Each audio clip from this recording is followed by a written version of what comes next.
लोक news express YouTube वाहिनी, आपल्या मनातली सर्वसामान्य जनातली। 26 नोव्हेंबर भारताचा संविधान दिवस। अमेरिकेची घटना ही फक्त 7 कलमांची आहे। ही 7 कलमे लिहिण्यासाठी त्या अमेरिकन घटनाकारांना 4 महिने लागले। कॅनडा या देशाची राज्यघटना ही 147 कलमांची आहे। कॅनडाला राज्यघटना बनवण्यास त्यांच्या घटनाकाराला 2 वर्ष आणि 5 महिने लागले। ऑस्ट्रेलिया या देशाची राज्यघटना ही 153 कलमांची आहे। ही राज्यघटना बनवण्यास त्या घटनाकाराला चक्क 9 वर्ष लागली। सर्वात महत्त्वाचं म्हणजे भारतीय राज्यघटना ही 395 कलमांची आहे। जर प्रगत देशांना 150 कलमांची घटना बनवण्यास 2.5 ते 9 वर्ष लागतात, तर 395 कलमांच्या भारतीय राज्यघटना बनवण्यास किती वर्ष लागतील याची कल्पना करा। 395 कलमांची राज्यघटना एकट्या डॉक्टर बाबासाहेबांनी फक्त 2 वर्ष 11 महिने आणि 18 दिवस एवढ्या कमी कालावधीत राज्यघटना बनवली आहे। आपण सर्वांनी हे समजून घेतलं पाहिजे की राज्यघटना बनवणे म्हणजे एखादं पुस्तक लिहिणं नाही।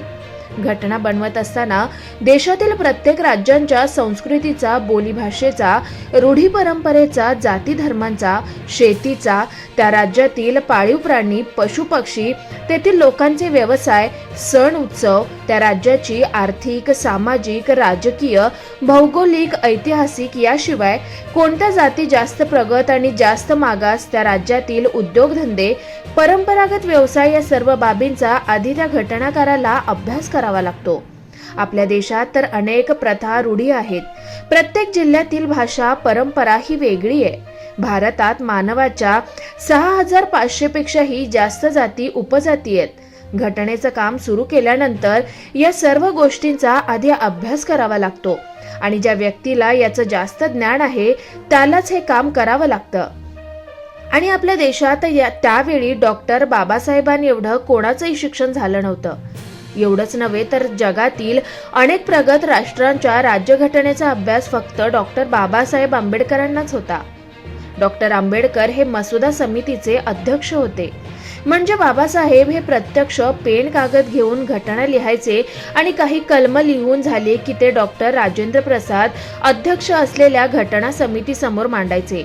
या घटना समितीचे बैठक होऊन त्यात बाबासाहेबांनी लिहिलेल्या कलमांवर चर्चा, विचार, विमर्श व्हायचे। या बैठकीत अनेक जण बाबासाहेबांना त्या कलमांवर अनेक प्रश्न विचारत, त्यावर बाबासाहेब त्यांना उत्तर देत असत आणि मग ते कलम निश्चित केले जायचे। परंतु अनेक वेळा घटना समितीचे सदस्य उपस्थित नसल्यानं या बैठका पुढे ढकलल्या जायच्या किंवा सदस्यांचा आक्षेप असेल तर पुढील बैठक बोलवली जायची। प्रत्येक वेळेस अशाच पद्धतीने बाबासाहेब घटनेचा मसुदा लिहायचे, ते बैठकीत मांडायचे, चर्चेला उत्तर द्यायची, विरोध असेल तर पुन्हा लिहायचे। हे असंच चालू राहायचं। त्यामुळे भारतीय घटनेला 2 वर्ष 11 महिने आणि 18 दिवस लागले। 395 एवढ्या मोठ्या आणि जगातील सर्वात मोठ्या राज्यघटनेला, लोकशाहीला लागलेला कालावधी हा प्रगत देशाच्या तुलनेत फारच कमी आहे। भारतीय राज्यघटना डॉक्टर बाबासाहेबांनी बनवली नसती तर या देशात आज अराजकता माजली असती, जशी की पाकिस्तानात आहे। देशाचे तुकडे झाले असते। पाकिस्तानला आपल्या देशाची घटना लिहायला 25 वर्ष लागली आणि आतापर्यंत 3 वेळा या घटना बदलल्यात। अफगाणिस्तान या देशात एका धर्माचे लोक राहूनही येथे यादवी सुरू आहे। आपल्यालाही अनेक राज्यात यादवी युद्ध झाली असती, जशी रशियामध्ये झाली आणि एकसंघ रशियाचे तुकडे झाले। आपल्या देशातील प्रत्येक जातीत दंगली होऊन देश कायम कर्फ्यू मध्ये राहिला असता। देशात शाळा नसत्या तर गुरुकुलं राहिली नसती। त्यात फक्त अतिश्रीमंत, गर्भश्रीमंत लोकांचीच मुलं शिकली असती। महिलांच्या अधिकारावर बंधनं आली असती। डॉक्टर बाबासाहेबांनी राज्यघटना बनवली नसती तर छत्रपती शिवरायांनी निर्माण केलेले जनतेचे स्वराज्य या देशातील मनुवाद्यांनी धुडकावून लावले असते। डॉक्टर बाबासाहेबांनी राज्यघटना बनवली नसती तर लोकराजे, शाहू महाराजांनी दिलेले आरक्षण या मनुवाद्यांनी धुडकावून लावलं असतं। डॉक्टर बाबासाहेबांनी राज्यघटना बनवली नसती तर महात्मा फुलेंनी दिलेल्या शिक्षणाचा अधिकार या मनुवाद्यांनी धुडकावून लावला असता। डॉक्टर बाबासाहेबांनी राज्यघटना बनवली नसती तर छत्रपती संभाजीराजांनी दिलेला विचार या मनुवाद्यांनी अगदी धुडकावून लावला असता। डॉक्टर बाबासाहेबांनी राज्यघटना बनवली नसती तर संत बसवेश्वर, संत तुकाराम महाराज, संत गोरा कुंभार, संत ज्ञानेश्वर महाराज, संत एकनाथ महाराज, संत नामदेव महाराज, संत तुकडोजी महाराज, संत जनाबाई, संत बहिणाबाई, राजमाता जिजाऊ, राजमाता अहिल्याबाई, सावित्रीबाई फुले या इतर सर्व महापुरुषांनी दिलेला अनमोल विचार या मनुवाद्यांनी घटनेत समाविष्ट केला नसता तर मनुवादी मनुस्मृतीप्रमाणे घटना लिहून या देशातील तमाम बहुजन वर्गाचे अधिकार नष्ट केले असते. डॉक्टर बाबासाहेबांनी यावरील सर्व संत महात्म्यांचे विचार आचार या घटनेत समाविष्ट करून बुद्धांची स्वातंत्र्य, समता आणि बंधुता आणि समान न्याय या बाबींवर आधारित राज्यघटना या देशाला दिली आहे. अशी घटना मिळणं हे आमचं भाग्य आहे, कारण या घटनेत संत महात्म्यांचा विचार केलाय. बाबासाहेब आंबेडकर हे दलित समाजाचे असल्यानेच देशातील मनुवादी लोकांना त्यांना जेव्हा घटनेचे शिल्पकार म्हणून संबोधलं जातं त्यावेळी काही तांत्रिक मुद्दे काढून या मनुवाद्यांचा बुद्धिभेद करणाऱ्या सोशल माध्यमातून पोस्ट फिरवल्या जात आहेत. मात्र यातील सत्यता लपवत असतात. घटना समितीमध्ये doctor Babasaheb Ambedkar, N Gopalaswami Ayyangar, DP. Khaitan, Krishnaswami Ayyar, BL. Mittal, KM. Munshi, Syed Ahmad Abdullah हेच 7 विद्वान घटना मसुदा समितीचे सदस्य होते. घटना मसुदा समिती व घटना समिती या वेगवेगळ्या होत्या. डॉक्टर बाबासाहेब आंबेडकर हे घटना मसुदा समितीचे अध्यक्ष होते, तर डॉक्टर राजेंद्र प्रसाद हे घटना समितीचे अध्यक्ष होते. मूळ घटना समिती 1946 साली स्वातंत्र्यपूर्व काळात स्थापन करण्यात आली. त्यात एकूण 379 सदस्य होते, तर स्वातंत्र्यानंतर 1947 साली भारत पाक फाळणीनंतर स्थापन करण्यात आलेल्या घटना समितीत 299 सदस्य होते. असे असले तरी घटना बनवण्यासाठी अत्यंत महत्त्वाची पण तितकीच कठीण जबाबदारी घटना मसुदा समितीवर होती. 7 विद्वानांच्या घटना मसुदा समितीतील 2 जण परदेशात गेले.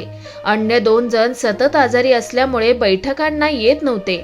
एकाचं तर निधन झालं व 1 जण स्वतःच्या कार्यात व्यस्त होता आणि उरले ते फक्त विश्वरत्न डॉक्टर बाबासाहेब आंबेडकर. त्यांनीच एकट्याने रात्रंदिवस राबून स्वतःच्या आजाराची पर्वा न करता भारताचं संविधान लिहिलं.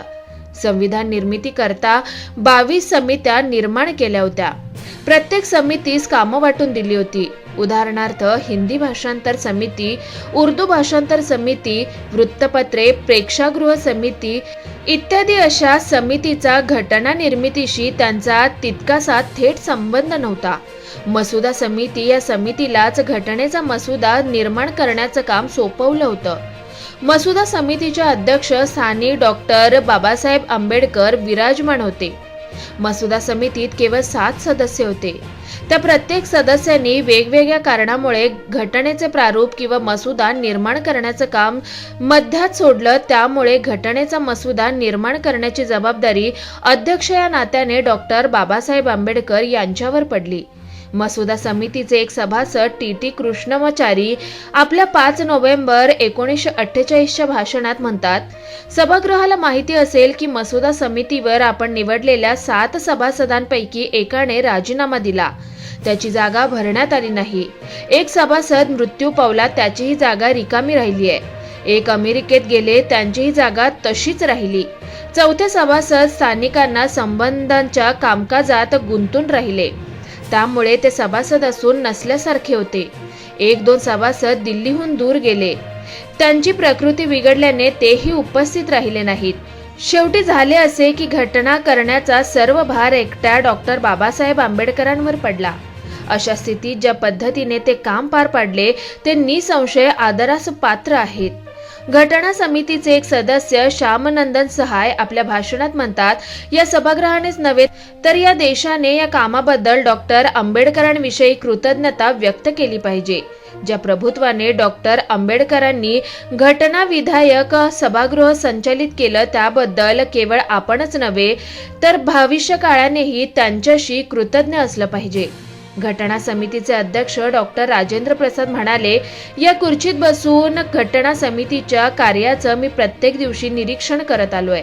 विशेषतः या मसुदा समितीचे अध्यक्ष डॉक्टर आंबेडकर यांनी आपल्या प्रकृतीची तमा न बाळगता ते काम तडीस नेलंय.